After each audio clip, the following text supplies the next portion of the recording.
এই যাত্রা নিয়ে আরো জানাতে যোগ দিচ্ছেন সহকর্মীরা। শুরুতেই কমলাপুর রেল স্টেশন থেকে জানাবেন সহকর্মী বনি ইবনে কামাল।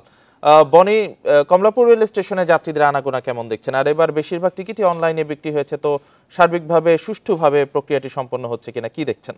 এখন জন্ম সনদ দিয়ে খোলো বিকাশ স্টুডেন্ট অ্যাকাউন্ট, নিজের বিকাশ নিজে কর।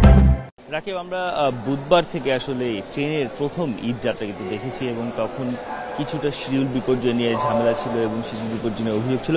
সেই জায়গা থেকে কিন্তু এখন উঠে এসেছে বাংলাদেশ রেলওয়ে কর্তৃপক্ষ। আমরা গত 2 দিনের হিসাব যদি করি, গত 2 দিনে কিন্তু আমরা কোনো ধরনের শিডিউল বিপর্যয় দেখতে পাইনি এবং তারই ধারাবাহিকতায় আজকে আমরা দেখতে পাচ্ছি, যেহেতু গতকালকে শেষ কর্মদিবস ছিল, সেই জায়গা থেকে আমরা দেখতে পাচ্ছি আজকে বেশ ভোরবেলা থেকেই আসলে কমলাপুর রেল স্টেশনে উপচে পড়া যাত্রীদের ভিড় কিন্তু আমরা দেখতে পেরেছি। আর 15 মিনিটের মধ্যে খুলনা এবং মোহনগঞ্জের উদ্দেশ্যে 2টি ট্রেন ছেড়ে যাবে। এরপরে রয়েছে লালমনিরহাট, চট্টগ্রাম, রংপুর, দেওয়ানগঞ্জের ট্রেন। অর্থাৎ এখন পর্যন্ত আমরা যতদূর খোঁজ পেয়েছি গত 24 ঘন্টা কিন্তু আসলে কোনো ধরনের শিডিউল বিপর্যয় নেই। আমরা রেলের ট্রাফিকের কর্মকর্তাদের সঙ্গে কথা বলছিলাম, তারাও বলছিলেন যে এখন পর্যন্ত আসলে তারা যে ব্যবস্থাপনায় পরিচালনা করছেন এবং এখন পর্যন্ত যে অবস্থা রয়েছে সেক্ষেত্রে এবারের ঈদ যাত্রাটা নির্বিঘ্নেই করতে পারবেন মানুষজন এবং যে শিডিউল বিপর্যয়ের যে সংখ্যা থেকে সেটির কিন্তু হবে না বলেই ধারণা করা হচ্ছে।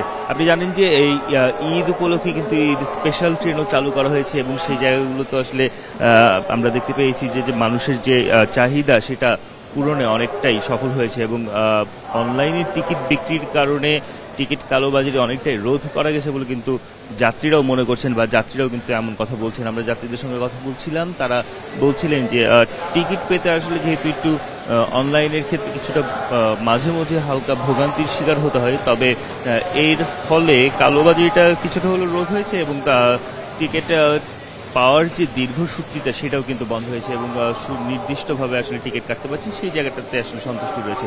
পাশাপাশি যাত্রীরা বলছেন যে এখন পর্যন্ত যে ব্যবস্থাপনা তাতে কিন্তু তারা সন্তুষ্ট। আমরা যখন এখানে আসছিলাম আমরা কিন্তু দেখছিলাম আসলে এই কমলাপুর রেলওয়ের যে প্ল্যাটফর্ম রয়েছে, প্ল্যাটফর্মে প্রবেশের পূর্বে আপনাকে 2টি জায়গায় আসলে টিকিট চেকিংয়ের মধ্যে দিয়ে কিন্তু আসতে হবে এবং এই চেকিংয়ের ফলে যারা টিকিট কিনেছেন অনলাইন থেকে তারা সেই অনলাইন কপিটি দেখেই আসলে টিকিটটি কিন্তু তারা আসতে পারছেন এবং তারা এই জায়গায় তাদের যে যাত্রা সেটা কিন্তু সম্পন্ন করতে পারছেন।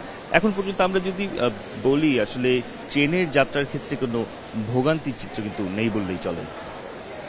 বনি, আপনি সাথেই থাকবেন।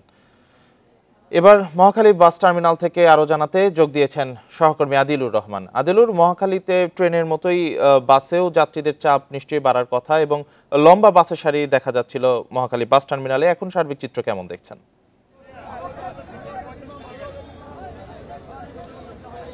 দেখুন, গতকাল আসলে শেষ কর্মদিবস ছিল। শেষ কর্মদিবস অফিস শেষ করে অনেকেই হয়তো বা আসলে গতকালকে বাড়ির উদ্দেশ্যে রওনা দেননি। যারা ঈদে প্রিয়জনের কাছে বাড়ি যেতে চান তারা কিন্তু আজকে সকাল থেকেই এই যে মহাখালী যে বাস টার্মিনাল, সেই মহাখালী বাস টার্মিনালে আসলে ভিড় করেছেন এবং আপনি নিশ্চয়ই এই মুহূর্তে আসলে দেখতে পাচ্ছেন যে যাত্রীদের এক ধরনের উপচে পড়া যে একটা ভিড়, সেই ভিড়টি কিন্তু আসলে আমরা লক্ষ্য করতে পারছি। এবং এবছর যেহেতু আসলে ঈদের ছুটিটা একটু বেশ লম্বা ছুটি আসলে পেয়েছে, আজকে থেকে যেহেতু আসলে অফিস আদালত বন্ধ এবং রোববার থেকে ঈদের ছুটি শুরু হবে, মাঝখানে আজকে শুক্রবার কালকে শনিবার রয়েছে, সব মিলিয়ে কিন্তু আসলে 3 দিন এবং এদিকে 2 দিন 5 দিনের যে একটা ছুটি, সেই ছুটির মধ্যে সবাই কিন্তু আসলে বাড়ি যাওয়ার জন্য, প্রিয়জনের কাছে যাবার জন্য সকালেই কিন্তু আসলে বের হয়েছেন। এবং এখানে আমরা দেখতে পাচ্ছি যে বিশেষ করে ময়মনসিংহ, টাঙ্গাইল, শেরপুর, নেত্রকোনা সহ দেশের বিভিন্ন অঞ্চলের যাত্রীরা কিন্তু আসলে এই মুহূর্তে এই মহাখালী বাস টার্মিনালে এসেছেন এবং এসে তাদের যে টিকিটটি, সেই টিকিটটি আসলে কিনছেন এবং সেই টিকিট কিনে তারা প্রিয়জনের কাছে যাবেন, এমনটার কথাই কিন্তু আসলে বলছেন। আমরা যাত্রীদের সাথে যখন আসলে কথা বলছিলাম, যাত্রীরা যেটি আসলে বলছিলেন যে টিকিট পেতে আসলে কিছুটা বিড়ম্বনা, কিছুটা ভিড় উপেক্ষা করে আসলে তাদেরকে টিকিটটি সংগ্রহ করতে হচ্ছে। তারপরেও যেহেতু আসলে প্রিয়জনের কাছে যাবেন, যত বেশি ভোগান্তি হোক না কেন, যত ভোগান্তি হোক না কেন, যখন প্রিয়জনের কাছে পৌঁছতে পারবেন তখন এই যে ভোগান্তি, এই ভোগান্তি আর ভোগান্তি থাকবে না, এমনটি কিন্তু আসলে বলছেন। আমরা টিকিটের কথা জানতে চেয়েছিলাম। টিকিটের কিন্তু আসলে কিছুটা অতিরিক্ত যে ভাড়া, সেই ভাড়া কিন্তু আসলে আদায় করা হচ্ছে। এটি নিয়েও যাত্রীদের মধ্যে এক ধরনের ক্ষোভ বা এক ধরনের অসন্তোষ কিন্তু আসলে আমরা দেখতে পাচ্ছি। আমরা এই বিষয়টি নিয়ে আসলে পরিবহন সংশ্লিষ্টদের সাথে যখন আসলে কথা বলছিলাম, পরিবহন সংশ্লিষ্টরা বলছিলেন যে তারা এখান থেকে যাবার পরে আবার যে গন্তব্যেই যাক না কেন, যেমন যদি ময়মনসিংহ হোক বা টাঙ্গাইল হোক, সেক্ষেত্রে আবার কিন্তু ঢাকায় ফিরতে বাসটি খালি আসতে হবে। এই কারণে কিছুটা ভাড়া বেশি আদায় করার যে এক ধরনের কথা, সেই কথাটি আসলে তারা বলছিলেন। অর্থাৎ সব মিলিয়ে আসলে বলা যায় যে মহাখালী বাস টার্মিনালেও যাত্রীদের ভিড় রয়েছে, যাত্রীদের উপস্থিতি আমরা লক্ষ্য করতে পারছি এবং একই সাথে নিরাপত্তার যে বিষয়টি সেটি নিশ্চিত করতে এখানে আইনশৃঙ্খলা বাহিনীর সদস্য যারা আছেন তারা কাজ করছেন। আমরা আইনশৃঙ্খলা বাহিনীর সদস্যদের সঙ্গে কথা বলছিলাম, তারা বলছেন যে তাদের পোশাকে এবং সাদা পোশাকে সদস্যদের মোতায়েন করা হয়েছে। যাত্রীদের নিরাপত্তার জন্য সর্বোচ্চ যে ব্যবস্থাপনা, সেই ব্যবস্থাপনাও আইনশৃঙ্খলা বাহিনীর পক্ষ থেকে নেওয়া হয়েছে। তো আমার কাছে মহাখালী থেকে এটি ছিল, এখন সব শেষ।